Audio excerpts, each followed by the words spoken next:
All right, and we're back.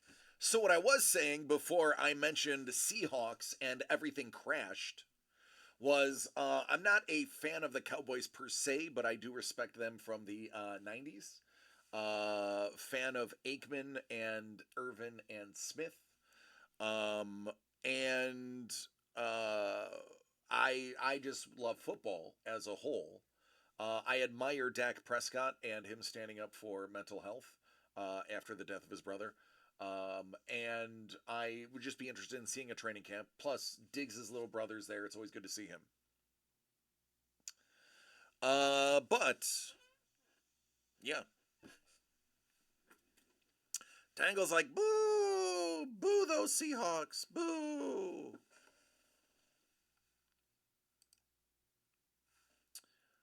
Um, what else is there?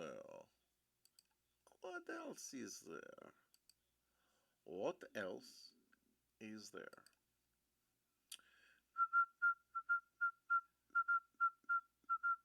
Yeah, I can't believe it's August, thus the title.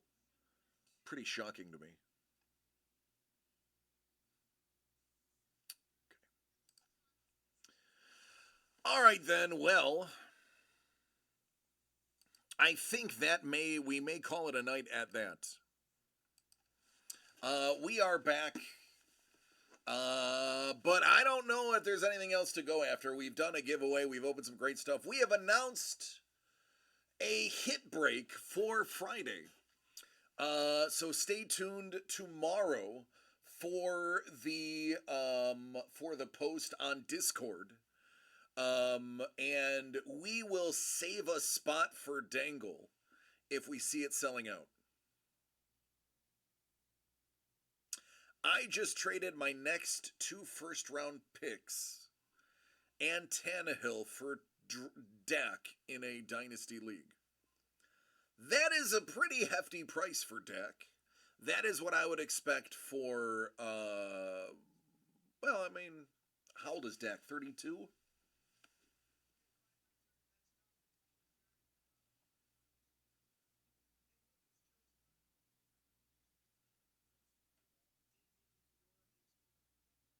30. No, that's actually not bad then. That's you did like Tannehill is non-factor in my opinion. You basically traded two firsts for Dak.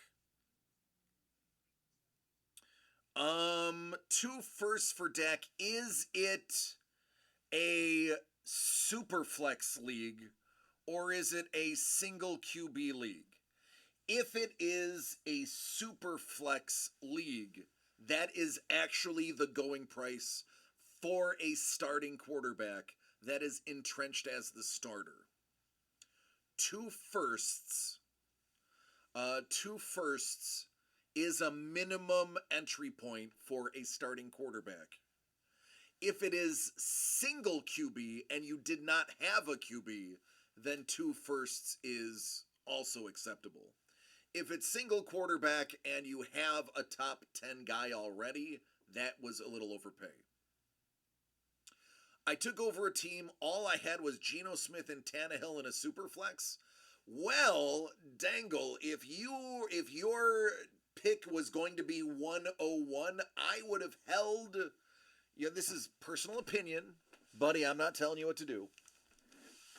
But as the commissioner of a league, of one of your leagues, if your team was shite, I would have held on to your tankability, gotten the 101, and then leveraged 101 next year for a quarterback and a running back, or a quarterback and a wide receiver. I wouldn't have necessarily drafted the 101, but I would have traded the 101 probably the day before draft day, and gotten your king's ransom there. If you think you will be mid-level, if you think you are not going to be a top three pick, if your team had enough in the other positions, then yes, that trade was good, as long as you were outside of what you believe to be the top three. You don't have to answer that. I don't want you to tip your hand, but that is my immediate evaluation of that trade. If you are solid at running back, if you are solid at wide receiver, decent at tight end, and quarterback was really the only missing piece, then yeah, absolutely, that's a get. If you were not going to, if you were going to be in the top three for the draft pick, I would have held on to your draft pick. All right, everybody. Enough of me criticizing people I love. Dangle, that would be you. Love you. It's a rough takeover if that's all you had. May God be with you.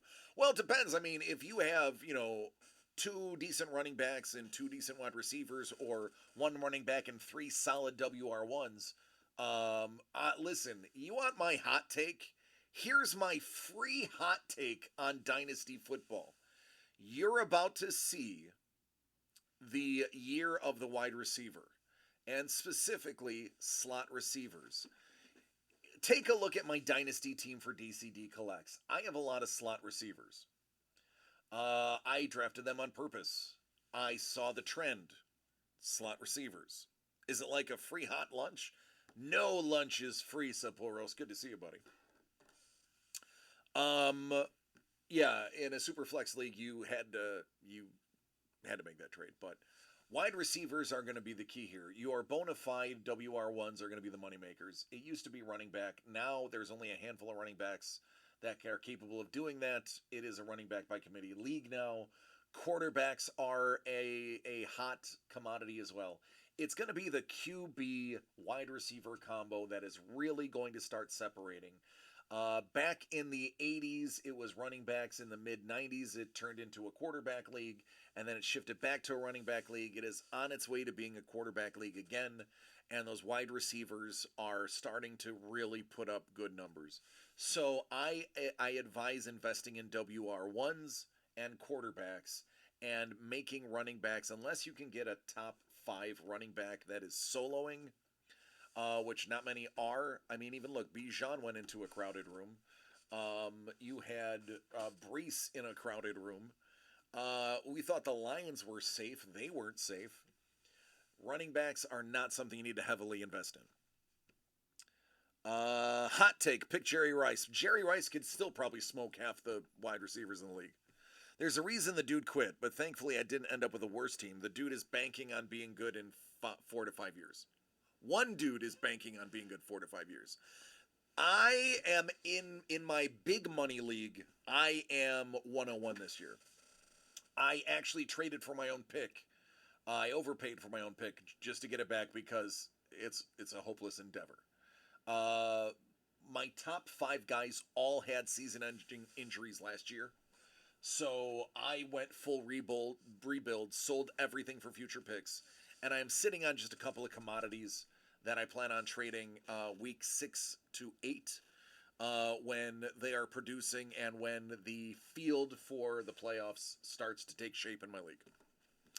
I gotta let you go. I have a youngin with me. It is 7:30 my time, which means it's 10:30 on the East Coast. Via con Dios, or as we say, via con Ricardo Montalbon. Are you taking Williams for the 101 or trade as you said? So I will be trading away 101. I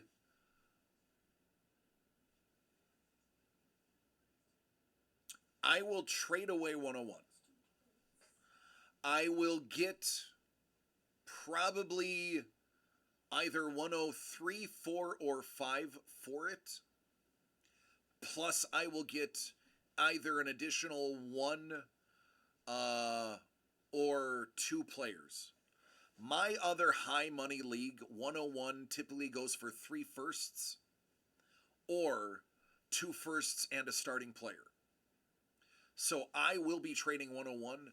The person who traded me 101 knows I'm only banking it. I will not be taking Caleb 101.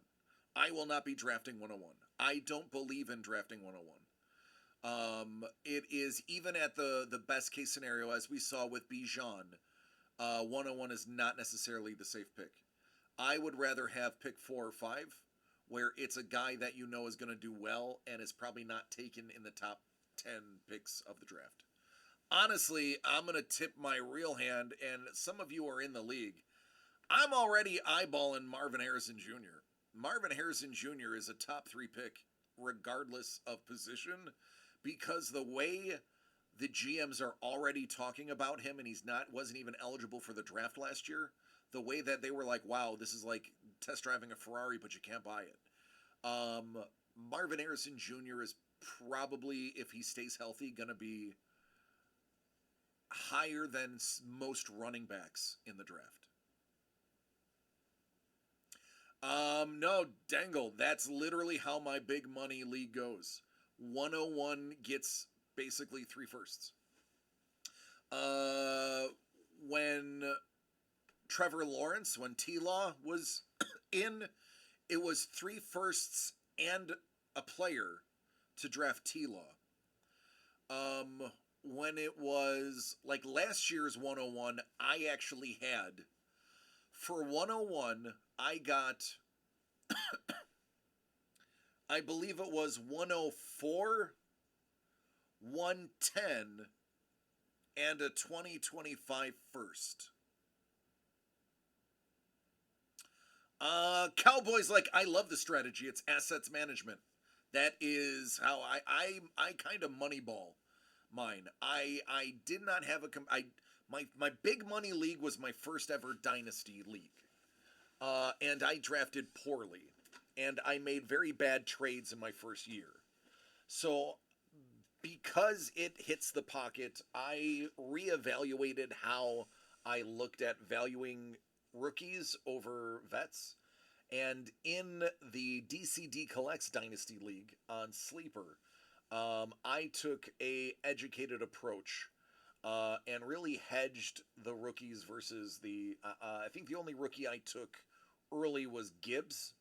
And if anybody is following Lions training camp, Gibbs right now, if he is performing in the season the way they are talking about how they're utilizing him in Detroit as a 3-down back, and on 3rd downs actually putting him out as a slot receiver, if that is true and he's a 3-down back with pass catching upside, that is a 3 first-round pick trade.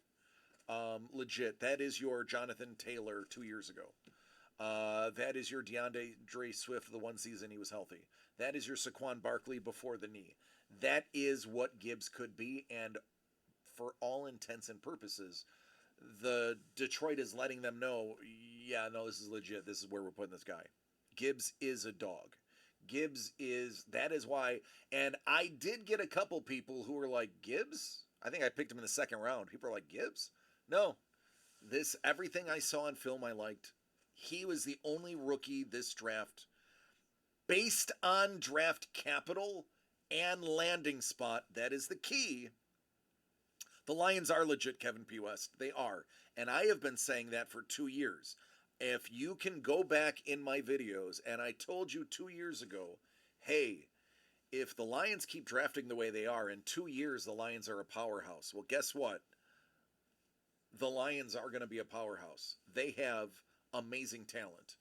Don't sleep on the Falcons. Maybe not this year, unless Ritter has his breakthrough season. But if not this year, don't sleep on the Falcons. There's a reason I invested in Falcons players too. The defense is going to be winning championships in Detroit. They are going to be able to hold teams to 21 points. And I think the Detroit offense is high-powered enough, especially when J-Mo gets back, if he ever stops dropping balls, will be great. I think that the Falcons are also on that same. The Falcons this year are where the Lions were last year, with the possibility that the Falcons, if Ritter has his breakout year, if he can put together, 30-point games sporadically, you are going to see a powerhouse in the Falcons.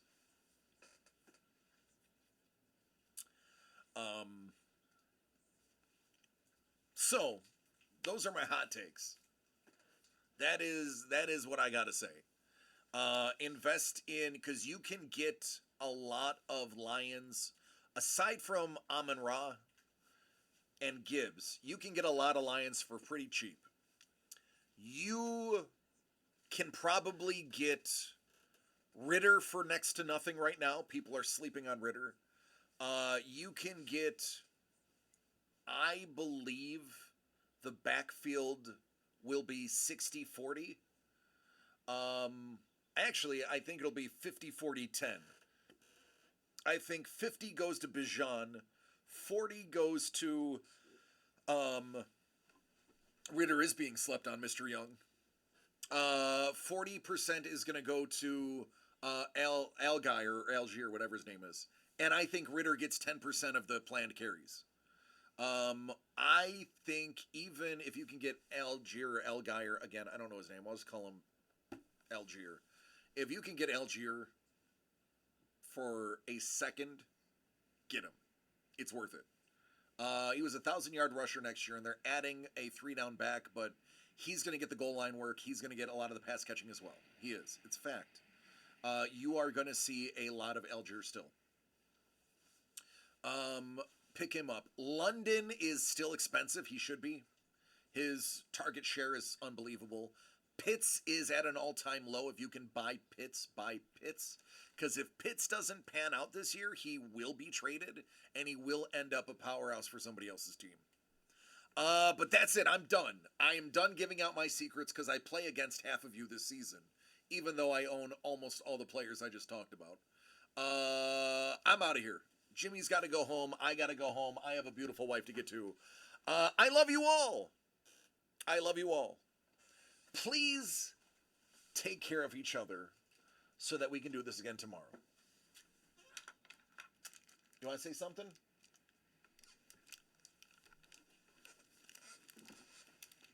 What do you got to say?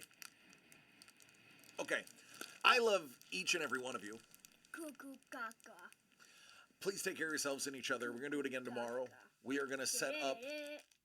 We are going to set. We are going to set. Golly. We are going to set up tomorrow for the break on Friday, and we're going to have a lot of fun. So I'll see you later, everybody. Thanks for showing up. I appreciate your time. Peeps. Wait. Later, peeps. Yeah. Have a good night, Jimmy. There you go. Who plays for the Seahawks? I don't know. DK? Metcalf. Yeah, that's right. And I don't like the Seahawks. Oh, Dangle! Let's pretend he didn't say that. Wait, you like the... Dangle loves the Seahawks. Boo! What? That's not nice. What's your favorite team? Bro, you don't know my favorite... Okay, no time to waste. Vikings, Minnesota Vikings. Boo, Vikings, boo. All right, everybody. I'll see you later. I love you. Goodbye.